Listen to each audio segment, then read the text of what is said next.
Mensagem 4. Aquele que antes nos perseguia, agora prega a fé.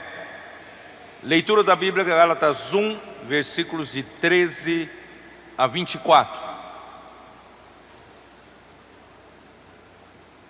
Acho que na leitura, quando Douglas pediu para nós lermos, acho que ele falou Gênesis, por isso que todos ficaram sem saber, né? Onde ele estava lendo. Vamos ler de novo então, Gálatas 1, versículos 15 e 16. Quando, porém, ao que me separou antes de eu nascer e me chamou pela sua graça, aprouve revelar seu Filho em mim, para que eu o pregasse entre os gentios sem detença, não consultei carne e sangue. Muito bem, agora chegamos à mensagem número 4, onde Paulo praticamente descreve de uma forma breve o seu currículo no judaísmo, para mostrar que ele tem propriedade para falar a respeito do judaísmo, pois os judaizantes procuravam confundir os irmãos na Galácia, tentando levá-los de volta para a prática da lei, da circuncisão e da lei de Moisés, e depreciar ao apóstolo Paulo e principalmente a sua palavra. Portanto, Paulo, no versículo 13 de capítulo 1 de Gálatas, ele começa dizendo: porque ouvistes qual foi o meu proceder outrora no judaísmo, como sobremaneira perseguia eu a igreja de Deus e a devastava. Quer dizer, sobre esse assunto de ser zeloso da lei de Moisés e da tradição dos seus pais, Paulo, ele tinha tudo para dizer, porque ele chegou a ser um grande perseguidor da igreja. Ele devastava a igreja.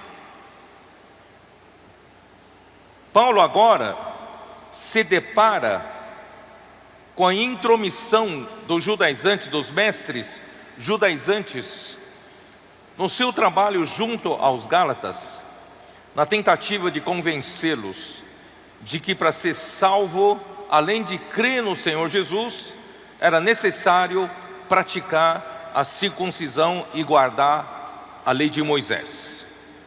Paulo então mostra a sua devoção ao judaísmo antes da sua conversão, para demonstrar como Deus transformou a sua vida, como um alerta aos que querem seguir o caminho inverso e voltar a aderir, voltar para a prática do judaísmo. Os Gálatas estavam tentados a aderir ao judaísmo e se afastar de Cristo. Paulo deu o seu testemunho pessoal de que ele conhece esse estilo de vida, mas que o abandonou para servir a Cristo, com o intuito de dissuadir os Gálatas a não seguirem um caminho que ele mesmo trilhou no passado. Então Paulo revela a sua origem étnica judaica em Romanos capítulo 11, versículo 1. Por favor, abra sua Bíblia. Romanos 11, versículo 1. Pergunto, pois, terá Deus, porventura, rejeitado o seu povo? De modo algum, de modo nenhum. Porque eu também sou israelita, da descendência de Abraão, da tribo de Benjamim. Deus não rejeitou o seu povo, a quem de antemão conheceu. Ou não sabes o que a Escritura refere a respeito de Elias, como insta perante Deus contra Israel, dizendo: Senhor, mataram os teus profetas, arrasaram os teus altares, só eu fiquei e procuram tirar-me a vida. Que lhe disse, porém, a resposta divina: reservei para mim 7.000 homens que não dobraram os joelhos diante de Baal. Assim, pois, também agora, no tempo de hoje, sobrevive um remanescente, segundo a eleição pela graça. E se é pela graça, já não é pelas obras. Do contrário, a graça já não é graça. Que diremos, pois? O que Israel busca, isso não conseguiu, mas a eleição o alcançou, e os mais foram endurecidos. Seus irmãos entenderam que Israel, como um povo, como um todo, acabou rejeitando ao Senhor. Mas o Senhor ainda ama Israel, e de Israel Deus vai preservar um remanescente.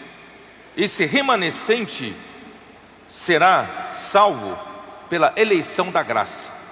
Não é pela prática da lei, mas também é pela graça. Mas não, naquele tempo, infelizmente, os crentes judeus que creram no Senhor Jesus acabaram pela pressão dos que eram da circuncisão, os que eram da seita dos fariseus, que creram no Senhor. Eles queriam continuar na prática da circuncisão e na prática da lei de Moisés, guardando as tradições dos seus pais. Esse não era o caminho. Por isso, em Filipenses capítulo 3, nós podemos ver, até mesmo em Gálatas capítulo 3, versículo 19, qual é a razão de ser da lei? Da lei foi adicionada por causa das transgressões, até que viesse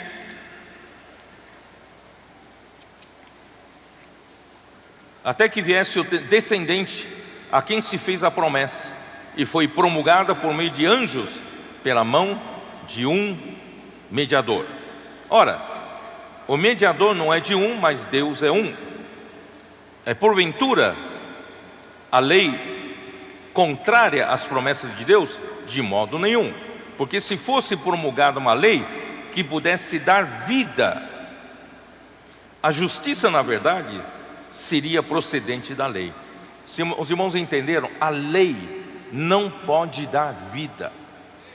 A lei não tem a capacidade de lidar com a carne do homem e não pode dar vida ao homem.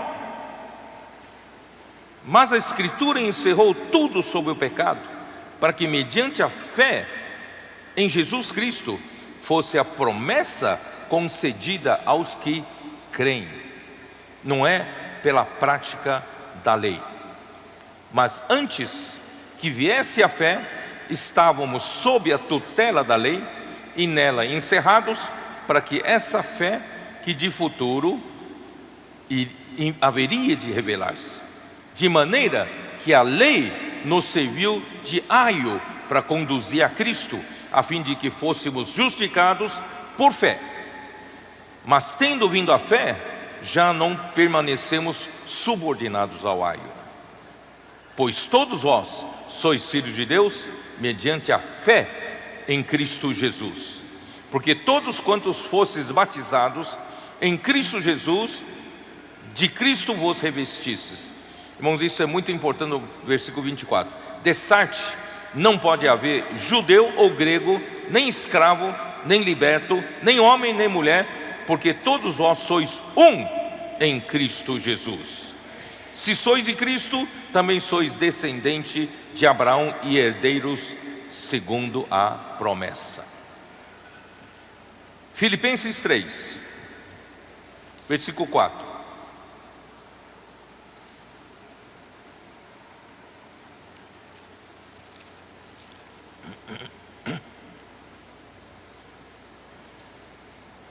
Porque nós é que somos a circuncisão, nós que adoramos a Deus no Espírito e nos gloriamos em Cristo Jesus e não confiamos na carne.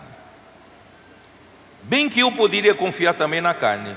Se qualquer outro pensa que pode confiar na carne, eu ainda mais. Porque qual é o meu currículo?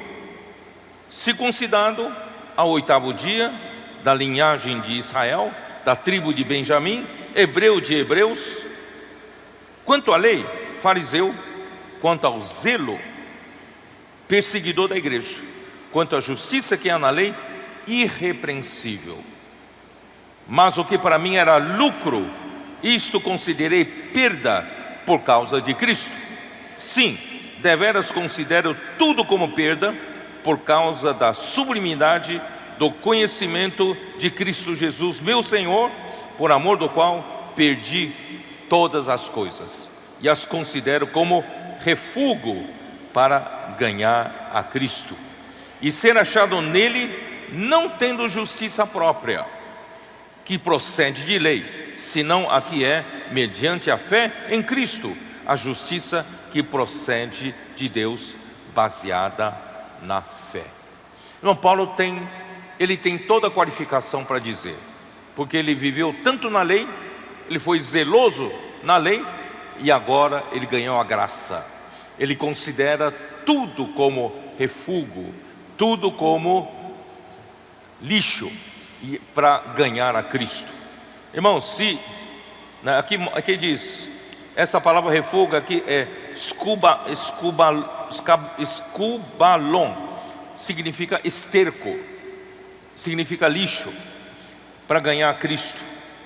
Portanto, irmãos, este texto de Filipenses deixa claro que voltar à prática da lei é confiar na carne para buscar justiça própria, isto é, justiça que procede da lei. Você pode dizer, mas eu não sou judeu e hoje não tem ninguém nos encorajando a voltar à prática da lei, né? E voltar à prática da circuncisão. Não temos esse problema.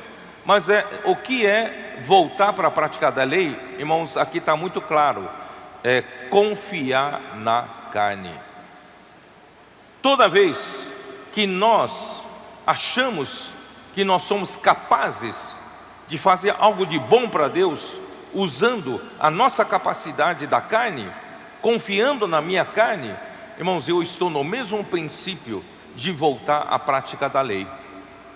Os irmãos entenderam? Você vai dizer, mas eu não tenho esse problema. Tem sim, tem sim. Quantas vezes nós não puxamos nosso currículo na igreja? Quantas vezes eu já não ouvi alguém dizer, sabe quantos anos eu tenho na vida da igreja? Eu já ouvi alguém dizer, eu conheço a Bíblia de ponta a ponta, eu já li todos os livros da restauração, eu conheço tudo, né? Eu tenho experiências em administrar a igreja, eu tenho um currículo muito grande de ministrar mensagens. Irmãos, isso significa confiar na carne. Nós não confiamos na carne. Nós que estamos dentro desses muros de Jerusalém, debaixo do governo de Deus, nós somos aqueles que confiamos na palavra de Deus. Nós confiamos no poder de Deus. Nós confiamos no Espírito de Deus. E não confiamos em nós mesmos.